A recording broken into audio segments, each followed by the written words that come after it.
¿Una vez has visto levitar un objeto sin ningún truco magnético oculto? Si tu respuesta es no, quédate en este video. Aquí verás el desarrollo y la demostración de nuestro proyecto de física, la levitación cuántica.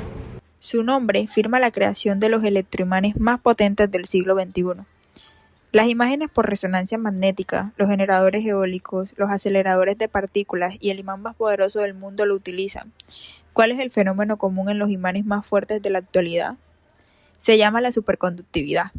Este fenómeno de resistencia eléctrica cero ocurre al exponer ciertos materiales a muy bajas temperaturas. Sin embargo, debido a la época del hallazgo, se creía que era conductividad perfecta descrita por la física clásica. ¿Cómo se concluyó que la superconductividad es algo distinto?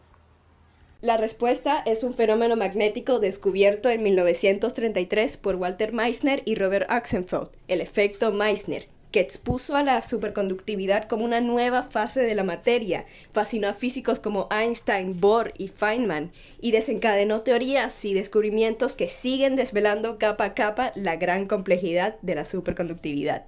Y entre la fascinación por la gama de aplicaciones de esta quinta fase de la materia, hay un hecho que, más que fascinante, parece mágico: la capacidad de cierto tipo de superconductores de quedar suspendidos en el aire al ser expuestos a campos magnéticos.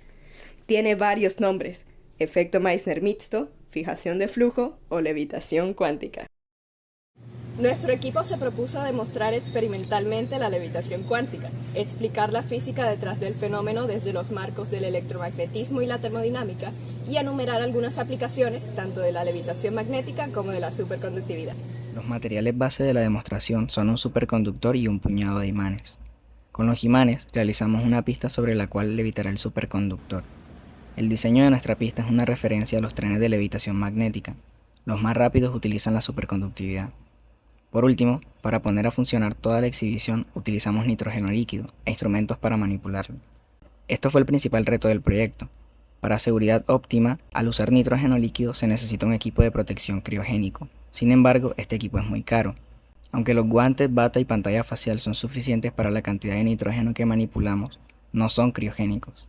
Nuestra solución fue controlar la cercanía a la pista y usar pinzas para minimizar el contacto al nitrógeno.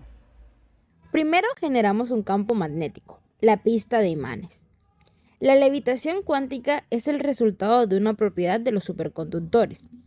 Para eso tenemos que llevar a nuestro disco a la fase superconductora, que hasta la fecha se realiza llevando el material a temperaturas muy bajas. Nuestro disco está hecho de GdBCO y este material superconduce entre los menos 177 y menos 183 grados Celsius. El nitrógeno líquido está a menos 195.8 grados Celsius, así que lo usamos para enfriar al disco hasta la temperatura deseada. Esperamos 3 minutos y medio y ahora ponemos el disco sobre la pista.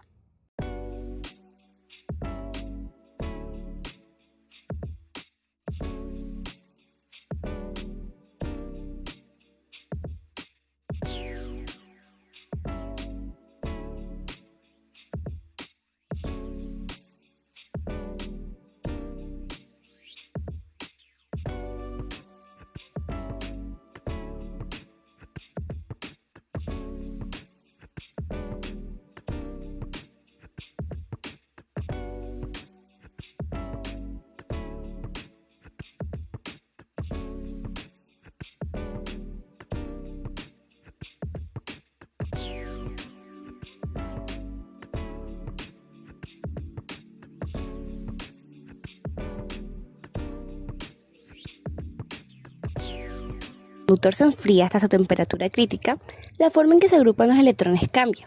En un conductor convencional, los electrones se mueven de manera desordenada y se tropiezan entre ellos o con la red del material, lo que provoca pérdida de energía y genera resistencia eléctrica. En cambio, en un superconductor los electrones se emparejan formando los llamados pares de Cooper, los cuales se desplazan coordinadamente sin dispersarse. Esto da como resultado una resistencia eléctrica nula. Vamos más allá. ¿Cómo es que el material logra rechazar el campo magnético? Bueno, la física electromagnética establece que el flujo de una corriente genera un campo magnético alrededor de ella, que supone cualquier cambio de campo magnético externo. Esto se conoce como diamagnetismo. La oposición aumenta a medida que disminuye la resistencia.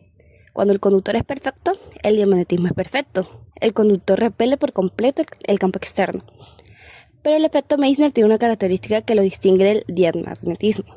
Cuando el disco pasa su fase superconductora, repele el campo externo y expulsa el campo interno, provocando que levite sobre la pista. Lo que observamos aquí es el efecto Meissner mixto. No expulsa por completo el campo interno, sino que el flujo magnético se cuela por pequeños vórtices y al entrar en estado superconductor, ese flujo se fija en esas zonas, anclando el disco a la pista. En otras palabras, su estado no es solo de repulsión, sino también de fijación de flujo. Combina ambas cosas y tienes la levitación. Al sumergir el disco en el nitrógeno líquido ocurre una transferencia de calor que enfría el disco y calienta el nitrógeno. A causa de la diferencia de masa y temperaturas iniciales entre el superconductor y el nitrógeno líquido, la temperatura de equilibrio térmico es mayor a la inicial del nitrógeno y menor a la temperatura crítica del GdBSO. Esto desencadena la transición de fase, la condensación de los pares de Cooper. Esta transición de fase es continua. Se llama así porque es gradual en el sentido de que la sustancia no permanece en la temperatura crítica hasta que toda se haya reestructurado. Algo que sí es discontinuo es el calor específico. En el punto de transición, el calor específico crece abruptamente al pasar de la fase normal a la superconductora. Luego vuelve a disminuir en función de la temperatura. La entropía es menor en la fase superconductora que en la normal. Es decir, la fase superconductora es más ordenada que la normal.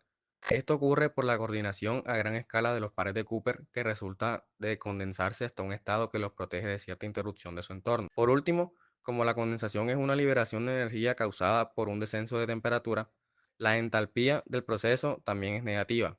Debido a la entropía y entalpía negativas, la transición de fase disminuye la energía libre de Gibbs de la sustancia. Como nos pudimos dar cuenta a lo largo del video, la superconductividad es un fenómeno increíble que abre puertas a un mejor futuro en la tecnología, energía y transporte. Lo que parece magia es física. Esto nos hace preguntar qué más hay por descubrir.